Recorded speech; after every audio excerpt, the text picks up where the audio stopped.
Hello everyone, स्वागत है आपका मेरे यूट्यूब चैनल में।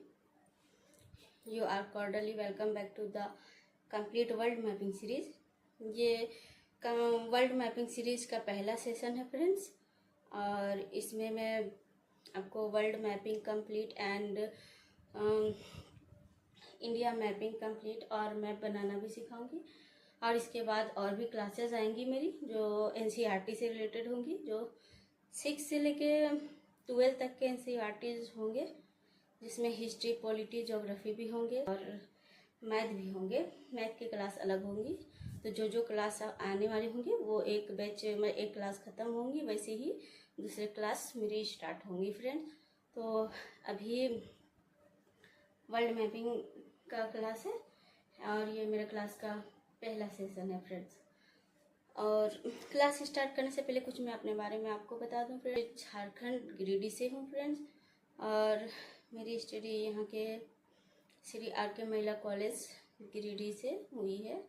और 2015 में मेरा ग्रेजुएशन हुआ था एंड 2020 में मैं पीजी की थी, वो हजारीबाग से की थी, आईसीटी यूनिवर्सिटी से फ्रेंड्स।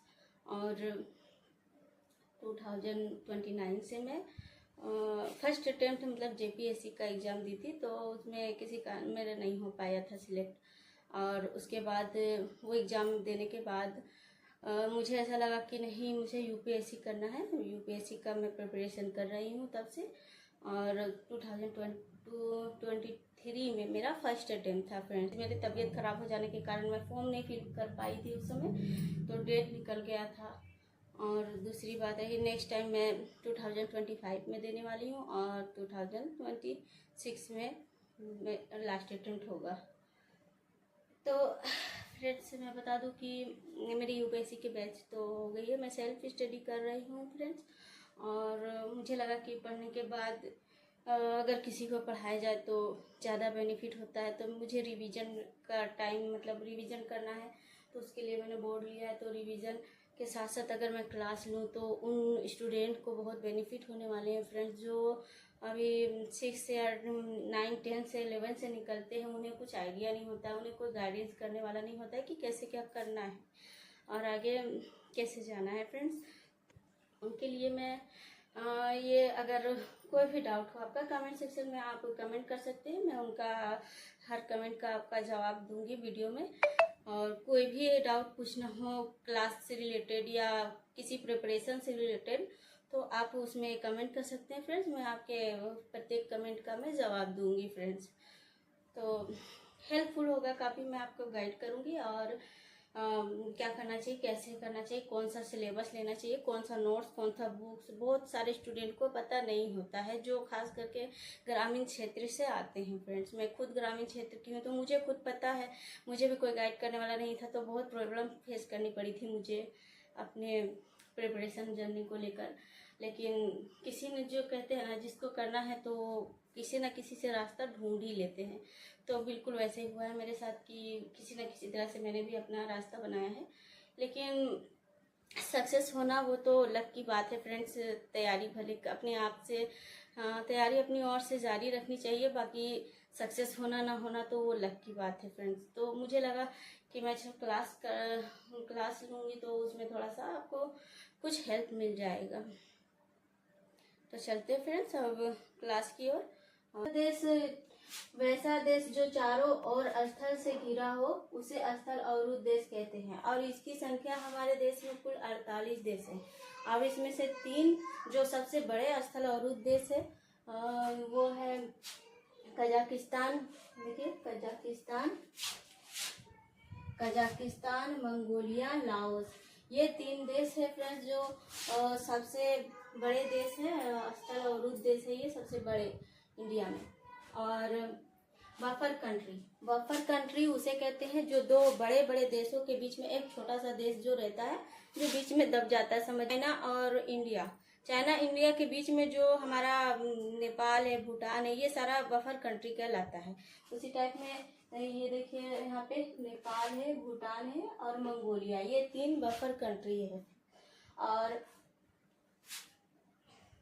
आइसलैंड, वैसा भूमि जो चारों ओर जल से घिरा हो, वैसा भूमि जो चारों ओर जल से घिरा हो उसे द्वीप कहते हैं। ग्रीनलैंड जो हमारे विश्व में एक है ग्रीनलैंड है जो बहुत बड़ा है, वो अमेरिका के बगल में है। वो आपको बता दूं कि आप ये वर्ल्ड मैप क्लास कर रहे हैं तो ये देखिए, ये 2 बुक आपके पास होनी बहुत जरूरी है।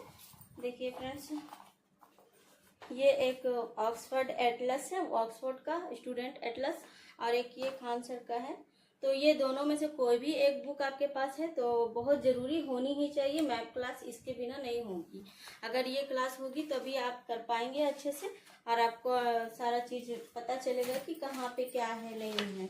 तो फ्रेंड्स, इस डेनमार्क के कब्जे में है भी वो, मतलब डेनमार्क उनको हायर करता है, उनका अधिकार डेनमार्क का है। देखिए ये डेनमार्क का अधिकार है ग्रीनलैंड पे, ये आप जान लीजिए। इस ग्रीनलैंड पे डेनमार्क का अधिकार है।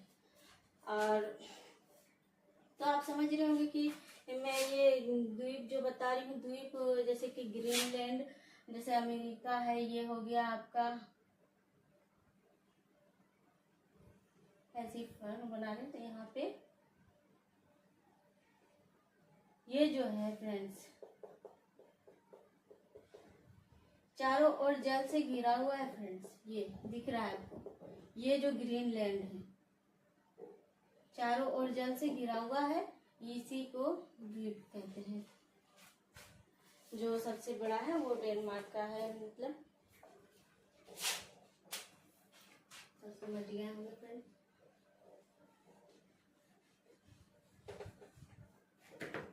और है द्वीप समूह, या द्वीप समूह उसे कहते हैं जो छोटे छोटे द्वीप या बड़े द्वीप तो नहीं होते, वो छोटे छोटे द्वीपों का एक समूह होता है। छोटे छोटे द्वीपों का एक समूह होता है, उसे ही द्वीप समूह कहते हैं। हमारे विश्व में कुल 13,000 द्वीप समूह है, जिसमें सबसे बड़ी द्वीप समूह इंडोनेशिया कहलाता है, वो इंडोनेशिया है। देखिए यहाँ पे लिखा भी होगा, अगर आप उसको नोट करना चाहते हैं तो आप नोट भी कर सकते हैं। तो ये रही इंडोनेशिया, सबसे बड़ा द्वीप समूह है, जो 13,000 लगभग 13,000 द्वीप समूह है हमारे विश्व में। महाद्वीप बहुत बड़ा क्षेत्र, महाद्वीप तो जैसे हमारा इंडिया पहले महाद्वीप था, अभी तो नहीं रहा। अभी तो बहुत बड़ा क्षेत्र जो चारों ओर जल से घिरा हो वो महाद्वीप कहलाता है। महाद्वीप की संख्या 7 है हमारे विश्व में, पूरे विश्व में 7 है, पूरे वर्ल्ड में 7 है। तो पहला है एशिया, जिसमें हम लोग रहते हैं, भारत देश भी आता है उसमें। उसके बाद ये अफ्रीका है फ्रेंड्स, ये अफ्रीका बहुत गरीब देश है फ्रेंड्स। ये हमारी जंगल एरिया इस टाइप से है कुछ। और ये उत्तरी अमेरिका है, ये उत्तरी अमेरिका, और दक्षिणी अमेरिका, अंटार्कटिका और यूरोप, और ये ओशिनिया, ये मिला करके 7 महाद्वीप है हमारे विश्व में फ्रेंड्स। तो फ्रेंड्स, आज तो इंट्रोडक्शन क्लास था, तो मैं इसको कुछ आपको अगर नोट्स करना चाहे तो नोट कर सकते हैं। तो मैं इसको आज बताई हूँ आपको, और बाकी कल से क्लास जो होगी उसमें मैं आपको अच्छे से समझाऊंगी और भी ढंग से। तो फ्रेंड्स, जय हिंद।